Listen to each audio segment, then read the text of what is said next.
بسم اللہ الرحمن الرحیم۔ السلام علیکم ناظرین۔ شب برات کی رات حضرت علی رضی تعالیٰ عنہ عشاء کی نماز کے بعد گھر کی طرف جا رہے تھے۔ دیکھا ایک شخص رستے پہ رضائی اوڑھ کر سو رہا تھا۔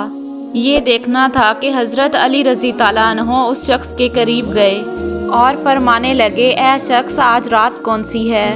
تو وہ کہنے لگا، یا علی آج 15 شعبان ہے۔ بات جب یہاں تک پہنچی تو حضرت علی رضی تعالیٰ عنہ نے فرمایا کہ یہ رات بیداری کی رات ہے۔ میں نے اللہ کے رسول صلی اللہ علیہ وسلم سے سنا ہے کہ اس رات اللہ تعالیٰ آسمانوں کے فرشتوں کو حکم دیتا ہے کہ زمین کی طرف جاؤ، اور وہ فرشتے حضرت میکائیل علیہ السلام اور حضرت عزرائیل علیہ السلام کے پیچھے ہوتے ہیں۔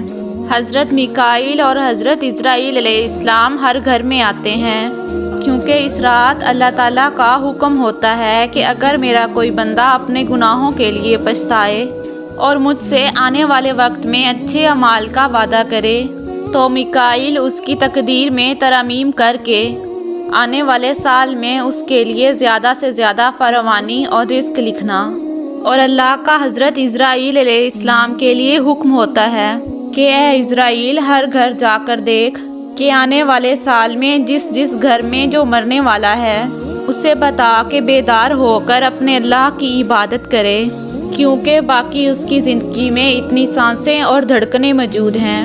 اگر کوئی میرا بندہ اپنی زندگی میں میری عبادت کے لیے مجھ سے مہلت مانگے تو اس کی زندگی میں فراوانی لکھنا، اور اگر وہ آنے والی زندگی میں مصیبتوں اور بیماریوں سے نجات مانگے تو اس کی آنے والی زندگی میں ہر مصیبت کو ختم کر دینا۔ اے شخص اس رات تمہارے پروردگار کا حکم ہوتا ہے کہ اے فرشتوں جاؤ ہر گھر میں نگاہ ڈالو، آج کی رات کسی بھی شخص کی کوئی بھی دعا رد نہ ہونے پائے۔